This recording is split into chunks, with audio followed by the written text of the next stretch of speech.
Sabe, irmãos, toda palavra que nós ministramos, é bom que eu e você entenda que Deus te deu livre-arbítrio. Você pode ouvir uma palavra e pode rejeitá-la, e pode ouvir e pode abraçá-la. Então, não fique esperando que uma palavra ministrada, ou que alguém ao impor as mãos, sua vida vai ser completamente transformada, porque para isso acontecer, você precisa abraçar isso, você precisa fazer escolha, você precisa falar, eu quero essa palavra, eu não quero. Não ouça a palavra de Deus, assim como mais um conhecimento. Nossa, o pastor falou hoje algo que eu não tinha pensado, que eu nunca tinha ouvido, ou aprofundou muito. Isso não vai mudar em nada a sua vida.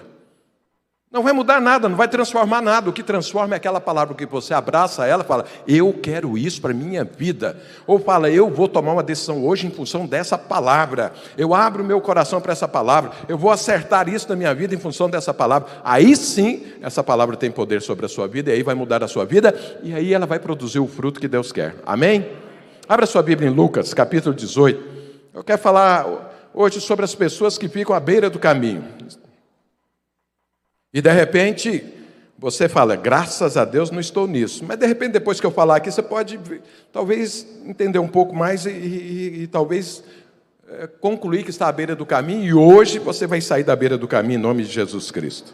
Amém? Ou pelo menos não permitir que você entre nessa posição da beira do caminho. Então, Lucas capítulo 18, verso 35.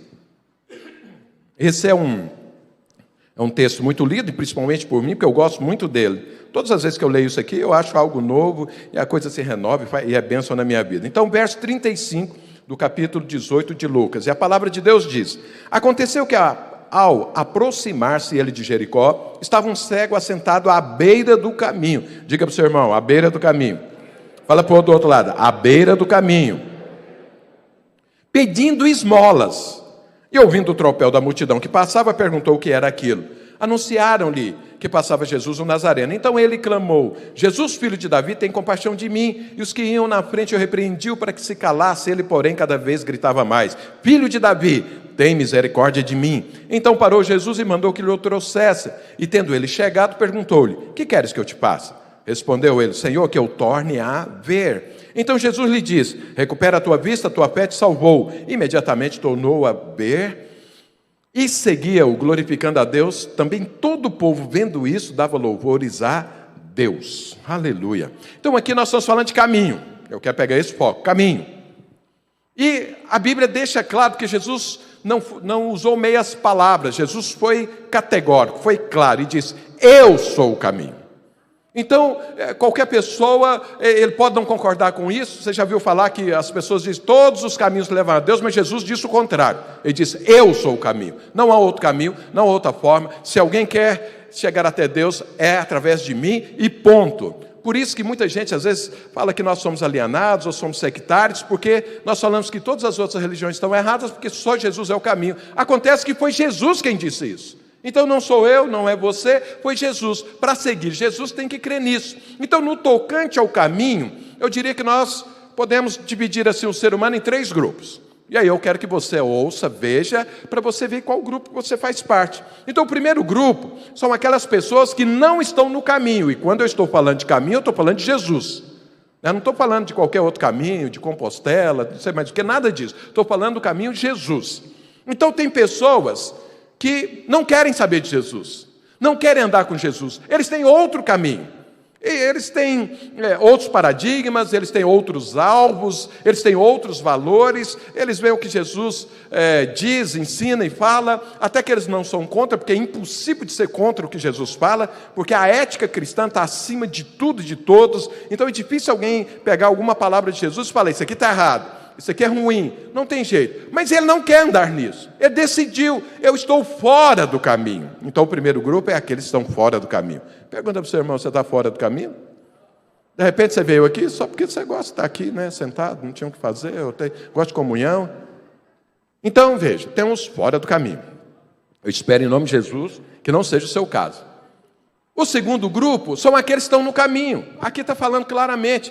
Isso aconteceu com Bartimeu. Então, fala o seguinte, olha, no verso 43 fala, imediatamente tornou a ver e seguia-o, glorificando a Deus. Também todo o povo vendo isso, dava louvores a Deus. Se você pegar o texto de Marcos, né, que fala sobre o mesmo assunto, em Marcos, verso 52, diz o seguinte: então Jesus lhe disse: vai, a tua fé te salvou, e imediatamente tornou a ver e seguia Jesus estrada fora. Então, ou seja, Bartimeu entrou no caminho.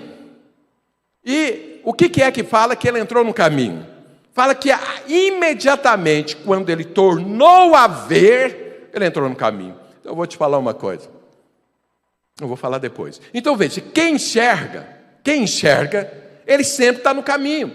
Enxergar não significa esse sentido natural que eu e você temos. Por isso que nós oramos antes da palavra, para que eu e você tenhamos a revelação de Deus. A revelação de Deus é a verdadeira visão. Como Deus vê as coisas, são como elas verdadeiramente são. Sabe, eu não posso ter aquela visão natural, minha opinião pessoal sobre algo. Ainda que eu tenho que abrir mão disso em função da visão de Deus. Domingo passado nós falamos sobre isso. Tem a visão de Jesus no monte e tinha a visão dos discípulos no barco. A visão de Jesus no monte, essa é a verdadeira visão. Isso é o que é certo, porque Jesus não é só o caminho, ele é também a verdade.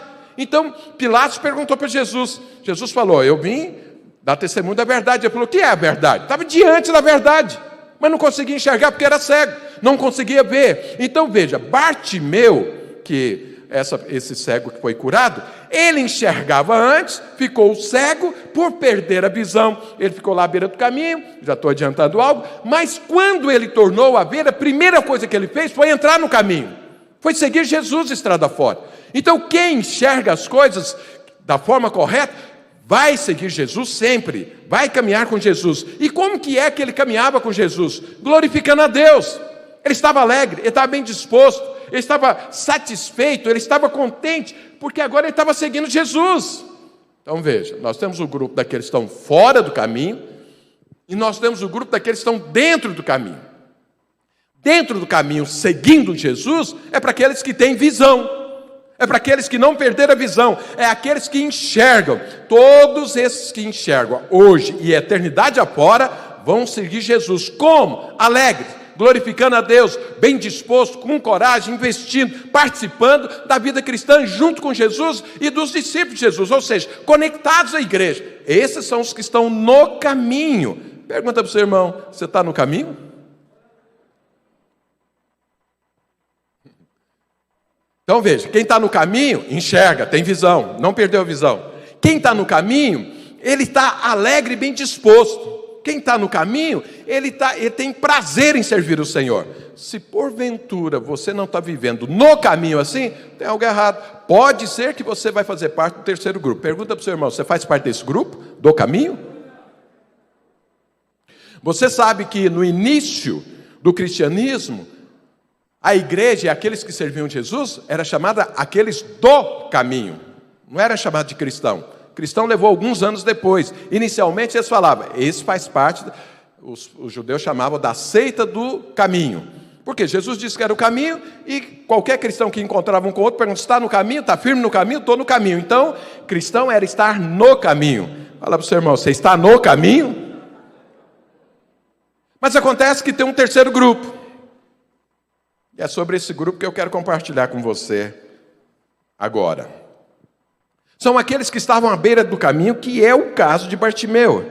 Eu acho que aqui nesse texto não fala o nome dele, né? Mas lá nos outros, lá de Marcos fala o nome dele. Aqui só fala cego, né? Só cego. Mas lá no texto de Marcos, falando sobre o mesmo episódio, aí fala sobre que o nome dele era Bartimeu. Então, Bartimeu, ele estava à beira do caminho. O que é alguém viver à beira do caminho? Lembra, Bartimeu é alguém que tinha visão, é alguém que enxergava, mas que ficou cego. Então, e aí por ele ficar cego, ele ficou à beira do caminho. O que é um cristão que vive à beira do caminho? É aquele que tem notícia de Jesus por outro.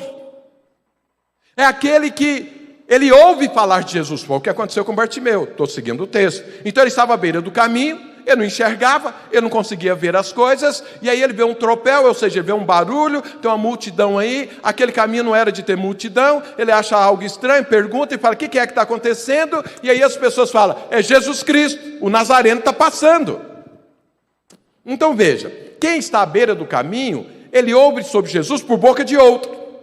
Ele sabe sobre Jesus, que Jesus está ali, porque outro está dando testemunho. Então é aquela pessoa que, vou dar alguns exemplos nossos aqui. Então nós batizamos mais de 5 mil pessoas no ano passado. Nossa, não tem nenhum glória a Deus. Mas acontece, tem aqueles que estavam no caminho batizando pessoas. E tem outros que fazem parte da igreja que ouviu falar disso. Ele não participou. Ele não pregou, ele não deu um testemunho, ele não levou alguém para batizar, nem nada. Eu não estou falando que todos, obrigatoriamente, tinham que batizar alguém, mas ele não participou. Ele estava à beira do caminho. Eram pessoas falando, nossa, eu preguei o evangelho, alguém converteu ali. Nossa, eu vou batizar isso, eu vou batizar meu filho, vou batizar meu amigo, vou batizar um parente, vou batizar alguém. E ele está ouvindo isso, mas ele não está participando disso. Alguém fala, não, fulano foi curado. Não, nós oramos, a pessoa foi cheia do Espírito Santo, colocamos as mãos sobre ela, ela caiu falando em línguas. Não, o fulano, sabia aquele ateu, foi lá no encontro. E lá ele confessou Jesus, agora é um crente fervoroso. Ele ouve falar, mas ele não participa. Ele está à beira do caminho, ele não está no caminho, ele não está vendo o mover de Deus. O mover de Deus é no casamento do outro, é na empresa do outro, é na célula do outro, é no corpo do outro, é na família do outro, mas na dele mesmo não acontece nada. Ele pensa que está no caminho, mas eu quero te falar, se essa tem sido a sua vida, você está à beira do caminho. Porque veja, Bartimeu não era um ímpio, Bartimeu não era alguém que nunca tinha ouvido falar de Deus, tanto que quando falaram, é Jesus o Nazareno, o que é que ele começou a gritar? Jesus, filho de Davi, tem misericórdia de mim. Ele tinha revelação, ele falou, o Jesus o Nazareno, na verdade, é o Cristo. Esse é o que pode transformar a minha vida, esse é o que pode devolver a minha visão. Então ele começou a clamar, ou seja, Bartimeu era um crente à beira do caminho, não era um crente desviado.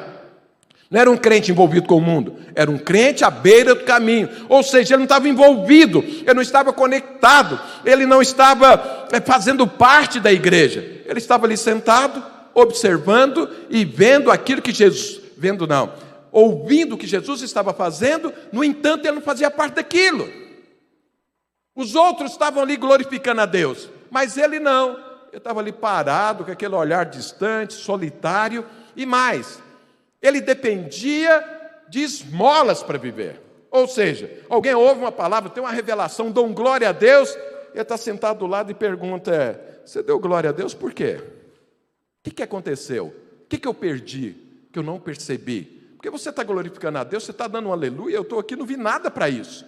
Então, ou seja, ele está à beira do caminho, o outro está fluindo, o outro está conectado, o outro faz parte, está glorificando a Deus, está alegre, está pulando. Mas ele está olhando, observando, e não tem uma reação. Por quê? Está à beira do caminho. Pergunta para o seu irmão, você conhece alguém assim? Então, à beira do caminho, a pessoa está orando para casar, o outro casa, ele não. Mas ele continua orando, mas não casa, o outro casa também. Aí todo mundo, a patota dele casa, menos ele. Passa 1 ano, 5 anos, 10 anos, ele está à beira do caminho. Porque está buscando aquilo, mas não acontece. Então ele não entrou no caminho. Porque se entrasse no caminho, já estava casado e já estava reclamando do casamento, e não ainda querendo buscar o casamento. Brincadeira. Oh, Deus, tem que parar com isso. Me ajuda, Senhor.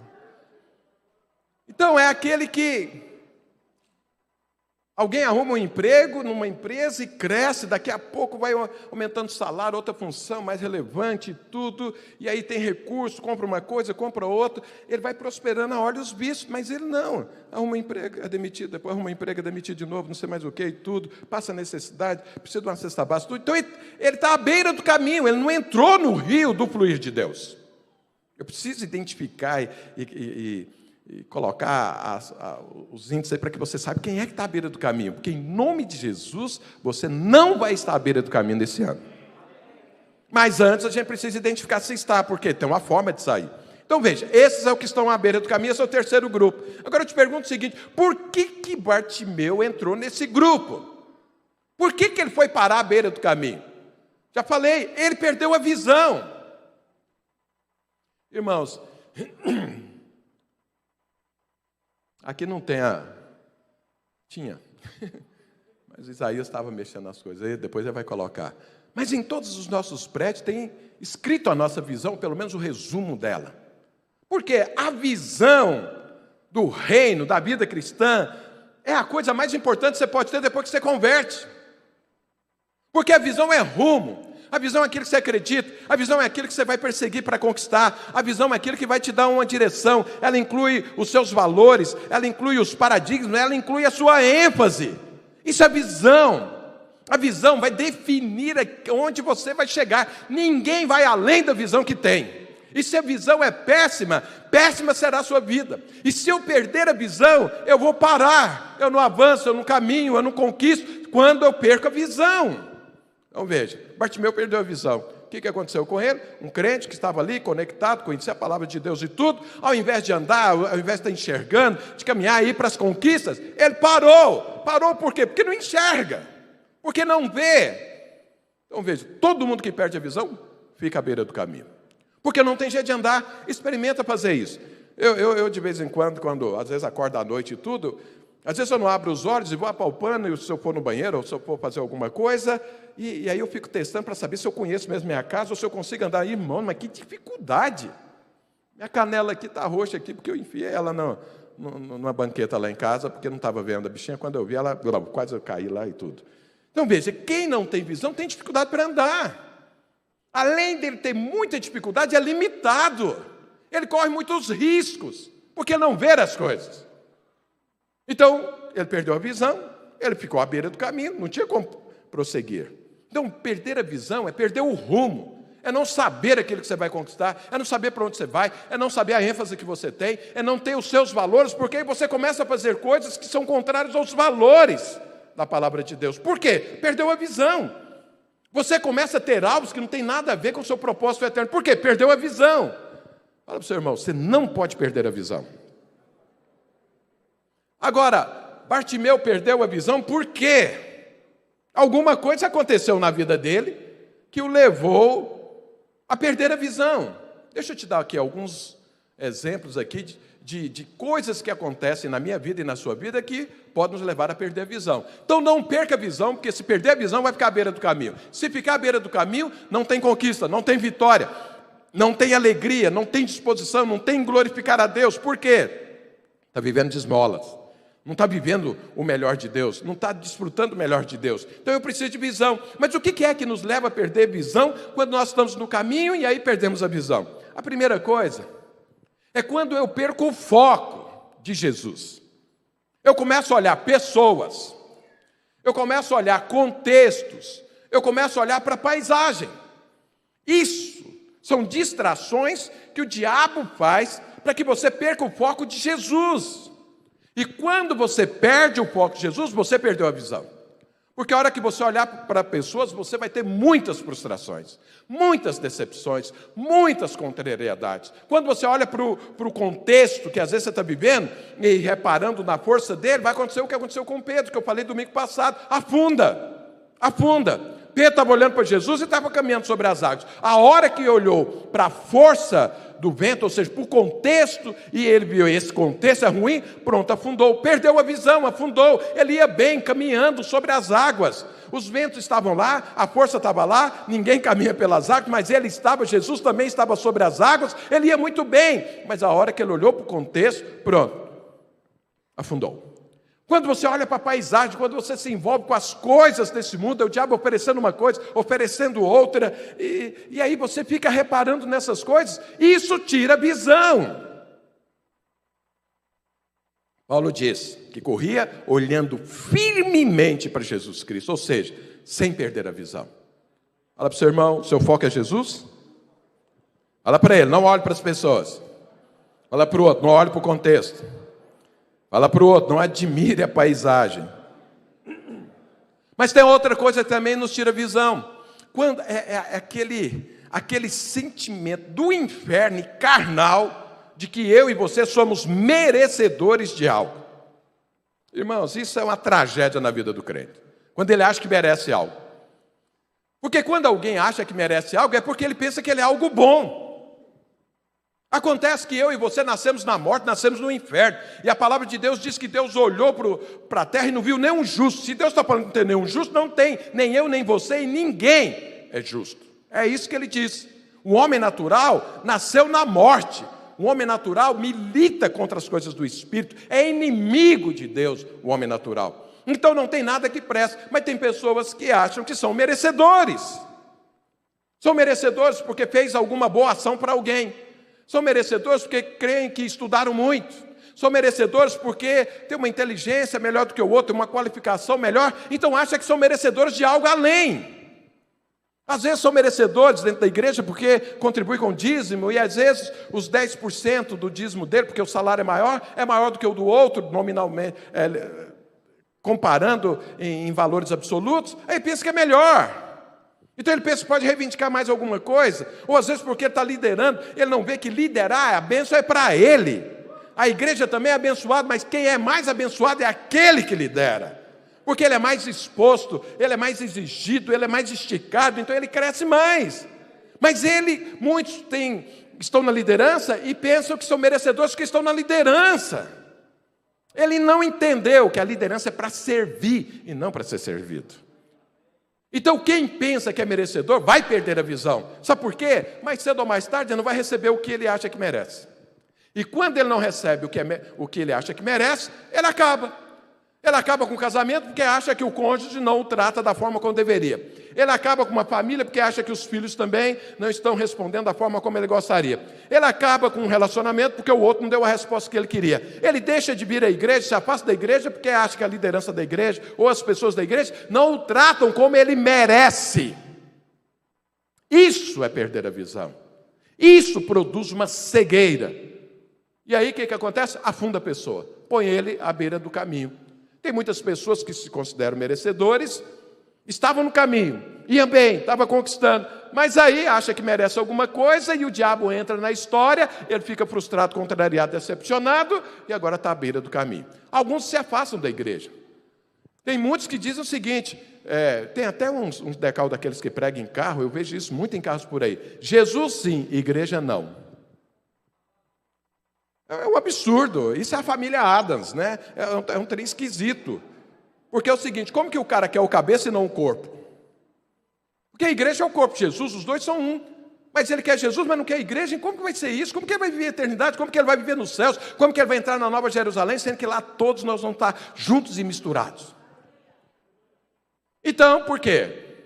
Não foi atendido naquilo que ele acha que merece. Uma outra coisa que a pessoa perde a visão é quando a pessoa não concorda com algo.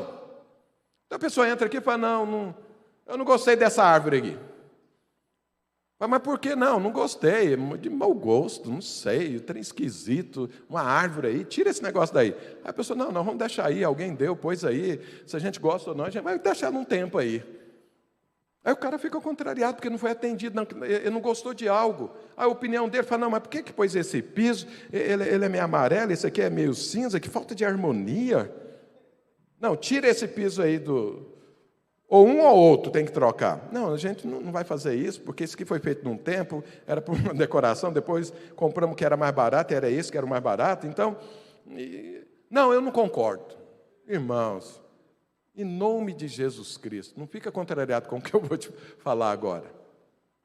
Mas eu vou colocar no meio também, a minha opinião e a sua opinião não é muito importante nem relevante no reino de Deus.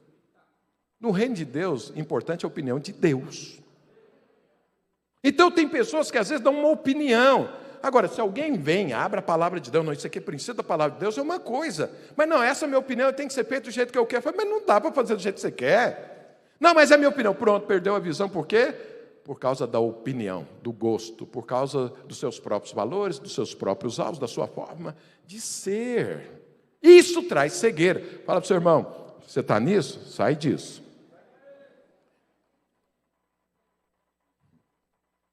Tem pessoas que perdem a visão porque elas não rebatem com a fé os dardos inflamados do diabo. Eles aceitam mentiras sobre o reino de Deus. Eles aceitam mentiras sobre a liderança. Eles aceitam mentiras sobre a igreja. E aí perdem a visão por conta disso. Às vezes eles ouvem falácias, sofismas, coisas que não tem nada a ver, coisas que começam com um argumento que parece que está certo, mas termina com uma conclusão completamente equivocada. E aí as pessoas perdem a visão por causa disso, se desanimam, ficam desencorajadas, falam que não quer mais fazer as coisas, se sentem às vezes enganadas ou às vezes manipuladas com uma que vamos transformar mentira, falácias e sofisma num termo bem moderno hoje, fake news. Então alguém faz um fake news, então começa com algo que parece estar certo, mas termina com uma coisa que é completamente equivocada, uma conclusão. E aí o diabo, já falei para os irmãos, a primeira fake news da história foi produzida pelo diabo lá no Éden. O diabo lançou uma fake news, Eva abraçou, depois Adão abraçou, e o resto é história. Não é possível que nós vamos viver em cima disso hoje. Quem entra na fake news, então vai perder a visão. Fala para o seu irmão, você gosta de fake news? Isso tira a visão. A minha esposa, ela gosta de ler quase tudo na internet, essas coisas que mandam e tudo. E de vez em quando ela vem falar, o que você acha disso? Eu falo, amor, olha, a primeira coisa que você vê, quando uma coisa sai da lógica, quando é uma coisa assim que está ilógico, isso não é verdade. Começa daí. Então, e qual é a lógica? Eu preciso pegar a palavra de Deus. Tudo aquilo que é contrário à palavra de Deus, para mim, é fake news. Mas cada um dá o seu conceito e aceita ou não. Mas eu vou te falar, se você aceitar fake news do reino de Deus, de liderança, de igreja, de tudo que tem a ver com o reino de Deus, você vai perder a visão. Fala para o seu irmão, se perder a visão, fica na beira do caminho.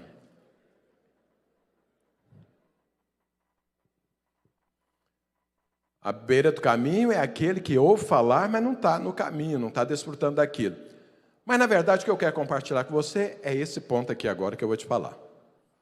Até agora que eu estava falando é para abrir o assunto para você entender. O que é, na minha opinião, e o que agora é a minha opinião baseada na palavra de Deus, que mais faz alguém perder a visão? Essas outras coisas acontecem, você deve conhecer pessoas, ou você mesmo já deve ter passado por isso, esses outros assuntos. No entanto, tem um que é aquele que é mais forte e nós não percebemos, mas é o que mais tira a visão de alguém e o coloca à beira do caminho, que é o quê? A falta de mais Jesus na vida da pessoa. A maioria das pessoas trabalham no contrário do que eu acabei de falar. A maioria das pessoas que se convertem, depois de um tempo, elas acham que estão investindo demais na vida cristã. E tem muitos pastores por aí ensinando isso. Vai viver a sua vida, vai desfrutar das coisas boas desse mundo, vai investir nisso, vai investir naquilo. E quando você vem e fala que a pessoa tem que ser consagrada a Deus, separada para Deus, a pessoa fala, não, peraí, mais. Isso faz mal. Não, é o contrário. Quanto mais você tem Jesus, quanto mais você desfruta, quanto mais você vive a vida cristã, mais a sua visão é aguçada. A sua visão se torna como de águia. É a melhor visão que tem nesse planeta. Mas quanto menos Jesus, você vai perdendo a visão, até que fica à beira do caminho.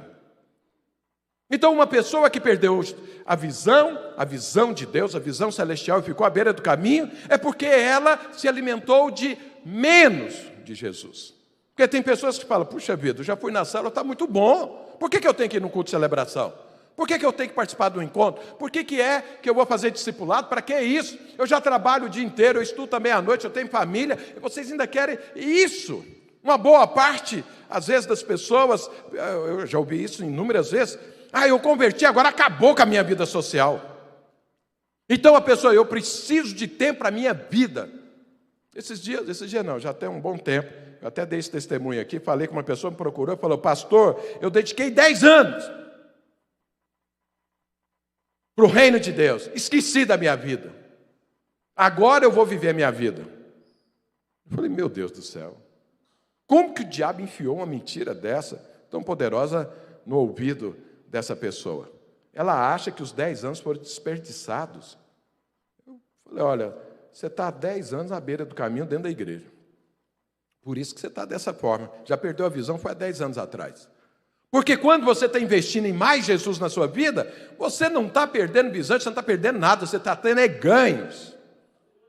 Porque isso é o que a palavra de Deus diz. Eu quero ler um texto aqui, está lá em João, capítulo 7. João, capítulo 7. Olha o que Jesus diz para que eu e você entendamos como que é a vida cristã. Eu e você precisamos de mais de Jesus, não é de menos. Todas as dificuldades que eu já tive no meu casamento eram onde tinha menos Jesus. Onde estava funcionando, onde tinha mais Jesus. Todos os problemas que eu já tive com meus filhos é onde faltava mais Jesus. Todas as dificuldades em discipulado, em conversar com pessoas, em relacionamentos quebrados, era onde estava tendo menos Jesus. Onde tem mais Jesus é o contrário. Tem alegria, tem prazer, tem contentamento, tem satisfação. Quanto mais de Jesus, melhor as coisas funcionam. Quanto menos, pior fica. Até que perde a visão, fica à beira do caminho, sendo alimentado agora por esmolas. Mas aquele que está no caminho está vivendo do todo, do melhor do Senhor. Esse está sendo completamente satisfeito, está alegre, está bem disposto, tem vigor, porque ele tem mais Jesus na vida dele. E olha o que Jesus diz aqui em João, capítulo 7, a partir do verso 37. E Jesus diz: no último dia, o grande dia da festa, levantou-se Jesus e exclamou: se alguém tem sede, vem a mim e beba. Ou seja, você está precisando, você não está satisfeito, você não tem prazer, você não tem alegria, você está passando necessidade, vem a mim e beba. Vem a mim e beba. Ou seja, um chamado de satisfação, é um chamado de saciedade, é um chamado de contentamento. É isso que Jesus está falando. Mas aí ele diz como que é que isso acontece, no próximo versículo. O duro é alguém que está dentro da igreja, está nesse primeiro versículo. Está dentro da igreja, mas está passando sede. Está dentro da igreja, mas não tem satisfação. Está dentro da igreja, mas não tem prazer.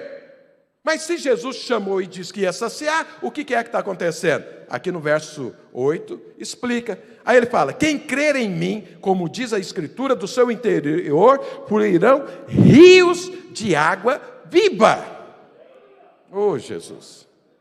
Então, depois que você vem em Jesus, depois que você toca o Senhor, aqui começa a fluir, e começa a fluir, e começa a fluir, e vai fluir eternidade. E são rios, ou seja, várias unções, vários quadrantes da minha vida, várias partes da minha vida, vai fluir para todos os lados, mas vai fluir o quê? Uma coisa no singular, um rio de vida. Vai fluir o Espírito Santo, não vai fluir muitos espíritos, é só um, mas vai fluir em várias áreas, em todas as áreas da sua vida. Abra a sua Bíblia em Ezequiel, vamos explicar isso melhor. É bom a gente ler o princípio na palavra de Deus, e depois ir ver exemplos na palavra de Deus, do que disso acontecendo no dia a dia. Ezequiel capítulo 47. Ezequiel 47. O texto é um pouco longo, mas eu preciso lê-lo todo. Então vamos lê-lo. Ezequiel capítulo 47, a partir do verso 1. Olha o que a palavra de Deus diz. Depois disso o homem me fez voltar. Esse homem aqui é um anjo. Os irmãos conhecem da revelação que Ezequiel estava tendo. Me fez voltar à entrada do templo, e eis que saíam águas de debaixo do limiar do templo para o oriente, porque a face da casa dava para o oriente, e as águas vinham de debaixo do lado direito da casa, do lado do sul do altar. Se você pegar a revelação que começa capítulos antes, então Deus está mostrando para Ezequiel, mostrando para ele, e sai uma água do trono de Deus. Sai um rio, não sai um rio, sai águas, né, do trono de Deus. É isso que está falando. Ele me levou pela porta do norte e me fez dar uma volta por fora até a porta exterior, que olha para o oriente. E eis que corriam as águas ao lado direito. Saiu aquele homem para o oriente, tendo na mão um cordel de medir. Mediu 1000 côvados e fez passar pelas águas. E me fez passar pelas águas, águas que me davam pelos tornozelos. Mediu mais 1000 e me fez passar pelas águas, águas que me davam pelos joelhos. Mediu mais 1000 e me fez passar pelas águas, águas que me davam pelos lombos. Isso aqui é a cintura. Mediu ainda outros 1000 e era já um rio que eu não podia atravessar, porque as águas tinham crescido, águas que se deviam passar a nado, rio pelo qual não se podia passar. Então aqui está falando de uma crescente que vai aumentando. Saiu ali uma mina d'água e ela foi crescendo, é o que ele está falando. Em algum ponto eu consegui atravessar o rio, mas chegou uma hora que não tinha jeito de atravessar. E me disse: visto isso, filho do homem, então me levou e me tornou a trazer à margem do rio. Tendo eu voltado, eis que à margem do rio, havia grande abundância de árvores, de um e de outro lado, ou seja, vida, árvore, vida. Então me diz: estas águas saem para a região oriental, e desce a campina e entram no Mar Morto, cujas águas ficarão saudáveis. Toda criatura vivente que vive em chames viverá por onde quer que passe este rio. E haverá muitíssimo peixe, e onde chegarem essas águas tornarão saudáveis as do mar, e tudo viverá por onde quer que passe esse rio. Junto a ele se acharão pescadores, desde En-Gedi até em Eglaim. Haverá lugar para se estender em redes. O seu peixe, segundo as suas espécies, será como o peixe do mar grande, em multidão excessiva. Aqui está falando, todos aqueles que moram na extensão do Mar Morto. Você sabe que o Mar Morto não tem peixe. O grau de sal lá é tão grande que não tem nada que vive. Por isso se chama Mar Morto. Não tem peixe, não tem planta, não tem nada. Então, todo mundo que mora em volta ali, agora vai encontrar peixe. É o que está falando. Por quê? Porque esse rio entrou nesse mar. Junto a ele, mas os seus charcos e os seus pantos não serão feitos saudáveis, serão deixados para o sal. Junto ao rio, as ribanceiras, de um e de outro lado, nascerá toda sorte de árvore que dá fruto, para se comer, não fenecerá a sua folha, nem faltará o seu fruto, nos seus meses produzirá novos frutos, porque as suas águas saem do santuário, o seu fruto servirá de alimento, e a sua folha de remédio. Oh, Jesus! Aqui, irmãos, tem um milagre nesse texto, e você precisa perceber esse milagre, porque olha o que acontece. Você conhece sobre os rios, você já deve ter visto reportagem em National Geographic, sei lá, Discovery e tudo. Então está lá o Rio Amazonas, tem lá o início do Rio Amazonas, onde nasce a fonte aqui, é um pouquinho de água, ele sai. Mas o Rio Amazonas, em termos de volume e tudo, é o maior do mundo. E como que é que ele se tornou assim? Começou uma fonte, como que é que agora aquele rio que parece um mar? Você está de um lado, você tem lugares dele que você não consegue ver do outro lado, de tão grande que ele é, tão largo que ele é. Como que é que tantas aquelas águas aconteceram? É o seguinte, os afluentes, ele vai passando, um afluente joga mais água, o outro joga mais água, o outro joga mais água e tudo, ele vai crescendo, crescendo e crescendo. Só que aqui não aconteceu isso, mas se tornou um rio. Saiu do santuário um pouco de água, mas foi crescendo, e foi crescendo, e foi crescendo, e foi crescendo, e foi crescendo, mas não tem afluente. Por quê? Porque vida só existe no santuário de Deus. Não existe vida no mundo, não existe vida na carne, não existe vida no diabo, não existe vida em lugar nenhum a não ser em Deus. Então, esse rio, essa pouca água que virou um rio, cresceu como? Um milagre da multiplicação. Então veja, o que é que o anjo está ensinando aqui para o profeta? Falou assim, olha, começou lá no santuário, e aí começou a sair a água. E aí mediu 1000 côvados, uma distância, mais ou menos 500 metros. E aí mediu, e a água estava, e eu passei pela água. Estava no meu tornozelo. Eu passei normal, fui para lá e vim para cá. Depois ele mediu mais 500 metros. E aí a água já estava no joelho. Então, ou seja, a água está aumentando. Mas aumentando de onde? De onde é que vem essa água? Ela saiu pouca, mas agora ela está aumentando. Aumentando de onde? Mas o que acontece? O profeta, com a água aqui no joelho, ele também atravessa para lá e atravessa para cá. O anjo mede mais 500 metros. Agora a água está aqui na cintura.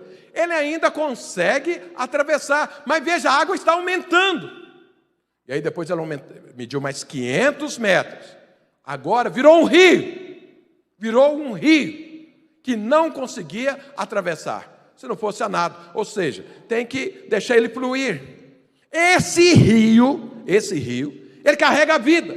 E quando ele transformou em rio, o que é que aconteceu?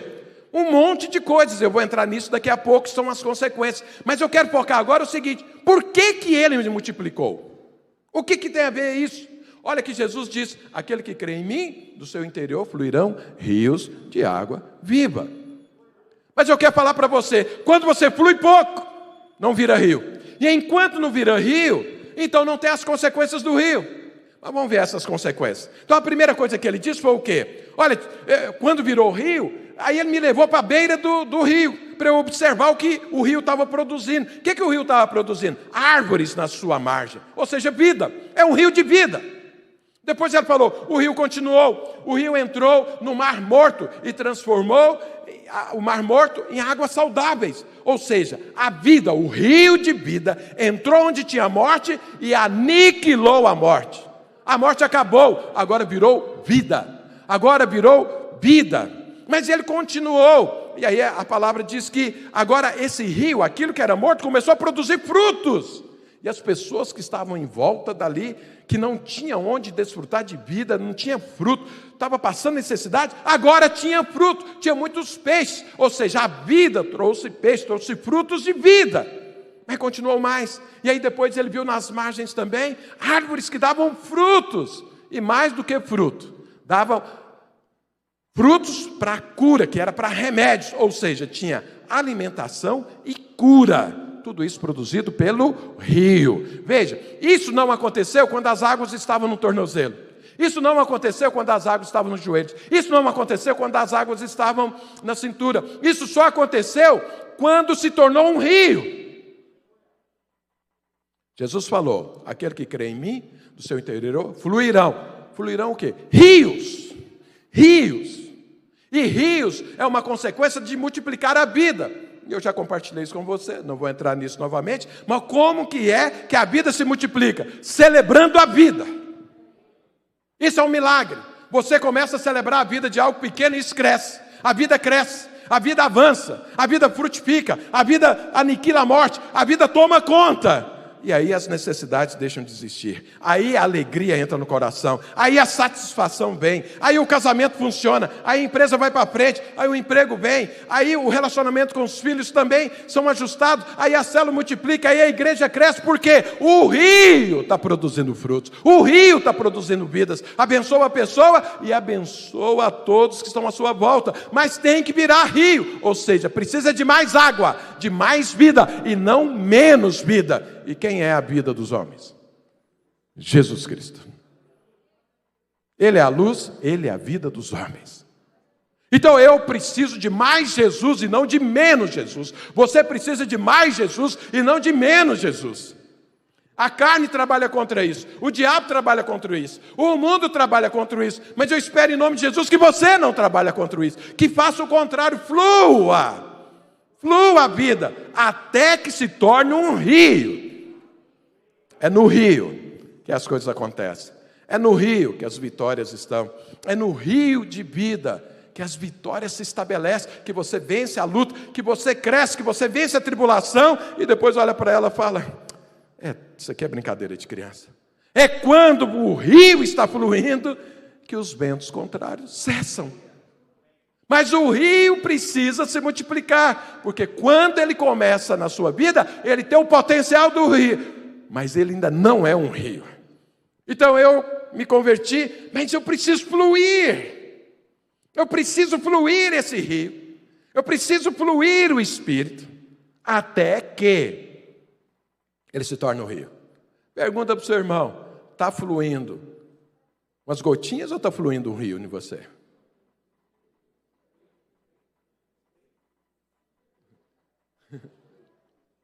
Tem gente que não está fluindo ainda, é um spray. Dá um spray na testa do cônjuge, pronto. Ele vai orar, não flui. Ele pega lá o spray na testa, agora estou bom para começar o dia. Agora eu te pergunto uma coisa. O que é que impede esse fluir, essa multiplicação da vida? Já te falei, como que o rio multiplica? Começa pouco, como que cresce? Como que multiplica? Celebrando a vida. O que é celebrar a vida? Já preguei isso aqui, já ministrei. É você se alegrar com aquilo que Deus te deu. É você repartir aquilo que o Senhor te deu. É você não desprezar aquilo que Deus pôs na sua mão. É 5 peixes? Vai multiplicar. É uma pequena nuvem? Vai trazer uma tempestade. É só uma botija de azeite? Vai encher a casa inteira de azeite, vai pagar minhas dívidas e vou prosperar e eu vou viver do resto. É pouco, mas foi Deus quem deu. E a hora que eu celebro isso, isso se multiplica e resolve meus problemas. Isso multiplica o rio. Mas por que é que uma boa parte não quer multiplicar o rio? Porque é o seguinte... O que é que o profeta diz? Qual foi a conclusão dele? Enquanto a água está fluindo pelo tornozelo, eu tenho o controle das coisas. Eu atravessei a água. Eu fui, voltei, fiz o que eu quis.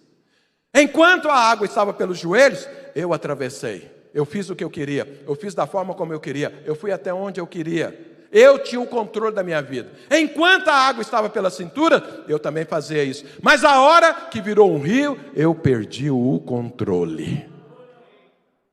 Sabe por que a maioria não quer deixar o rio fluir? Porque não querem perder o controle para Jesus, que são crentes, querem desfrutar, mas com o controle na mão.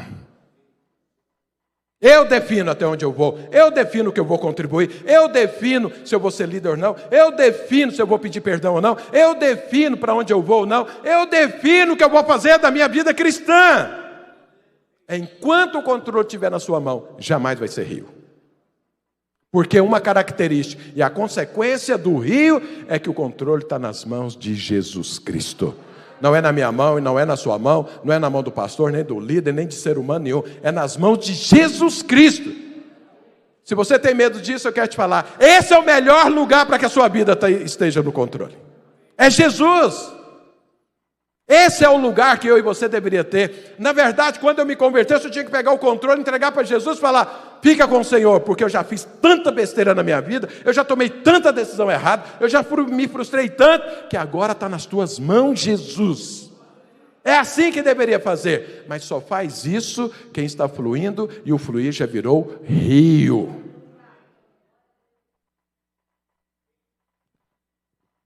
Então eu quero te desafiar, e aí eu encerro. Como que é que vai ser a sua vida nesse ano? Vai ser um riacho que você atravessa? Vai ser um córrego que você pula? Ou vai ser um rio do fluir de Deus? Vamos ler os versículos aqui para reforçar mais isso. Então, em Ezequiel. Então, depois que virou rio, verso 7 de Ezequiel 47. Então, virou rio. O verso 6. E me disse: viste isso, filho do homem? Então me levou e me tornou a trazer à margem do rio, porque agora não tinha mais controle. O profeta não tinha controle. Eu não conseguia atravessar, agora não tem jeito. Tendo eu voltado, eis que à margem do rio havia grande abundância de árvores, de um e de outro lado. Não tinha árvore antes, mas agora tem. Por quê? Porque tem um rio de vida passando. Onde tem rio de vida passando, a vida se manifesta. Mas tem mais. Então me disse: estas águas saem para a região oriental e descem a campina e entram no Mar Morto, cujas águas ficarão saudáveis. Que tipo de morte está rodeando sua vida? É nos seus pensamentos, nas suas atitudes, em você mesmo? Pensamentos suicidas, pensamentos de vingança, pensamentos de contrariedade. Isso é morte, isso é morte. Não, pensamentos de se afastar, pensamento de sumir, pensamento de separar da esposa, pensamento de brigar com alguém, pensamento de vingança, isso é morte. Mas quando o rio entra nessa morte, torna saudáveis essas águas. E você sabe, essas águas não saudáveis não frutificam. Não foi isso que o pessoal de Jericó falou para Eliseu? Olha, a cidade é bem situada, a cidade é boa, as terras estão aí, mas tem um problema, as águas são ruins. E aí não tem fruto na cidade. Quando as águas são ruins, não tem fruto. Quando os pensamentos, os desejos e a vontade são ruins, não tem fruto. Não tem fruto de vida. Quando você entra lá na internet, está vendo um site pornográfico, está vendo notícia do inferno, e gostando disso, ou celebrando isso, ou tendo prazer nisso, não vai dar fruto bom. Isso é morte. Então deixa o rio entrar nisso, e essas águas vão ser saudáveis.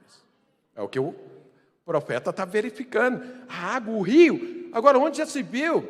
O rio, irmãos, quando ele entra, você já viu algum mar que ficou doce depois que um rio entrou? Vai lá onde desemboca o rio Amazonas, vê se o mar lá tem água doce. Não tem não. Um rio natural entra no mar, ele some, ele desaparece, ele deixa de ser rio. Mas esse rio aqui é o contrário, porque esse é o rio da vida do Deus Todo-Poderoso. O rio entrou no mar, salgado, e transformou as águas em doce. Transformou aquelas águas estéreis em águas saudáveis. Sabe por quê? Esse é o rio do poder de Deus. Tem morte? Tem, até o rio de Deus chegar. Quando chega o rio de Deus, a morte morre. A morte é aniquilada. E aí se estabelece a vida. Pergunta para o seu irmão: tem morte à sua volta? Fala para ele: está faltando o rio de Deus. Mas fala mais. Aí fala: junto a ele se acharão os pescadores dessas duas cidades aqui, que eu não vou falar o nome. Haverá, que é difícil, haverá lugar para se estenderem redes, o seu peixe, segundo as suas espécies, será como o peixe do mar grande, multidão excessiva. Ou seja, não tinha fruto, agora tem fruto, porque antes era morte, agora tem vida.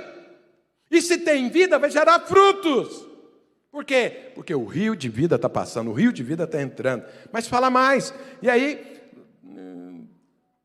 verso 12. Junto ao rio, as ribanceiras de um e de outro lado nascerá toda sorte de árvore que dá fruto para se comer. Não é fruto para ficar olhando. Não é aparência como o mundo vive. Eu fico impressionado nesses dias de férias. Então, eu vejo que algumas pessoas tiram férias para tirar a foto, para mostrar para o outro que ele tirou e o outro não foi lá. Ele tem que tirar a foto de um jeito que aquela pessoa nunca viu ou nunca foi para ter valor. Eu vi algumas reportagens que alguém foi tirar vários, né? Vi várias reportagens de gente tirando foto em coisas perigosas e acabaram morrendo. Por quê? Ele queria um fruto de aparência. Um fruto de aparência. O casal tira foto, está beijando, está não sei o quê, mas eu conheço o casal, eu sei que eles avançam um no outro. Mas lá no Instagram está beijando.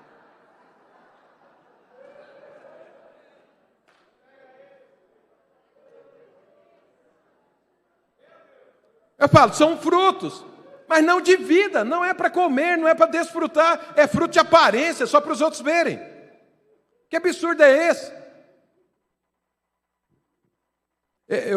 As pessoas, às vezes, mandam mensagem para mim, às vezes, pelo número eu não conheço, às vezes não tem o nome da pessoa, mas tem uma foto. E aí eu fico espantado com as fotos, porque é o seguinte, um dia alguém mandou, eu dei uma olhada e falei assim, Zanildo, eu não conheço essa pessoa, olha aqui, não é essa fulano, não é não, com certeza não é fulano. Conheço a fulano, não é isso aqui não. Eu falei, não, Wilson, é porque tem um software aí que dá uma melhorada na foto, não sei mais o que e tudo, e muda bastante a pessoa, aí ela fica assim. Eu falei, eu vou procurar esse software então, para dar uma passada nas minhas fotos lá. Mas veja, eu fico pensando, por que alguém põe uma foto que não é a própria pessoa? Ah, não, é o Photoshop, eu não sei o que, tem que mudar. Aparência! Aparência! O que isso produz de vida? Nada, só produz morte. O que isso alimenta? Nada, só morte. Ué, pastor, você está falando para a gente não cuidar bem? Lógico que eu quero que você cuide de você, cuida desse corpo, ainda que vai ser destruído. Jesus vai te dar outro, mas cuida enquanto você está nele. Não tem problema. Mas não mostra um corpo que não é.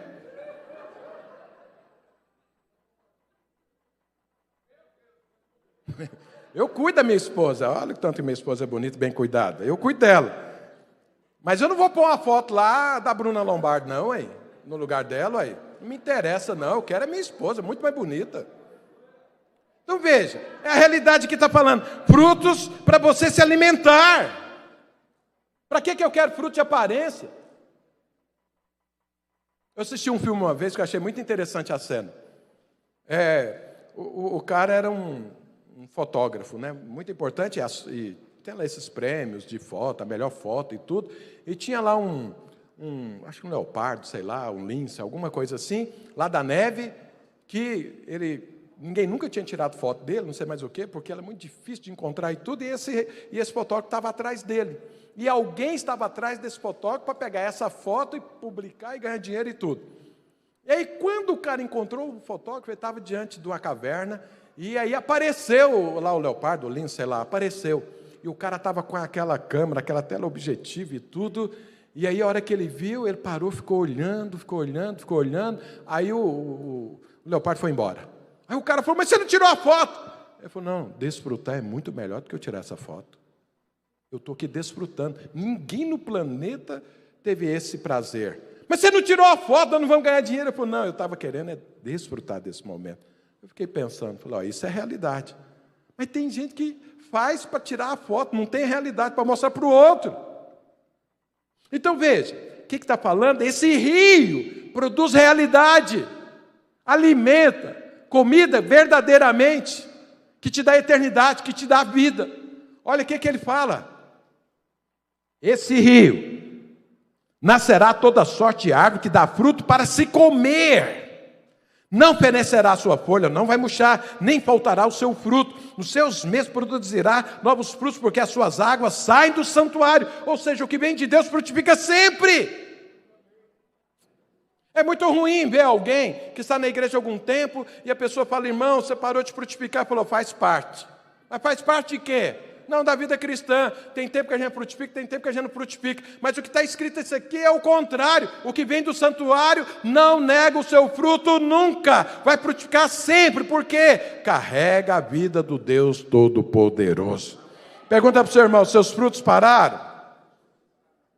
Ah, tem algo errado no rio. E ele fala, o seu fruto servirá de alimento e a sua folha de remédio. De remédio, cura, saúde. É isso que Deus tem para mim e para você esse ano. Mas para quem vai desfrutar disso? Qual é o modus operandi disso? É que esse Espírito que está aqui, chamado Espírito Santo de Deus, flua. Que você multiplique esse fluir, celebrando a vida, até que vire rio. E a hora que virar rio, isso toma conta e vai embora, o controle é de Deus. Você não sabe o que vai ser da sua vida agora, nem amanhã. É como Jesus disse, aquele que é movido pelo Espírito Santo não sabe nem de onde vem e nem para onde vai. Mas ele sabe que está seguindo Jesus, está abençoado, está seguindo o Senhor, e a sua vida está guardada no seio do Altíssimo. Essa fé, essa certeza, é que vence o mundo, é que traz a vitória. E eu queria desafiar você em nome de Jesus Cristo.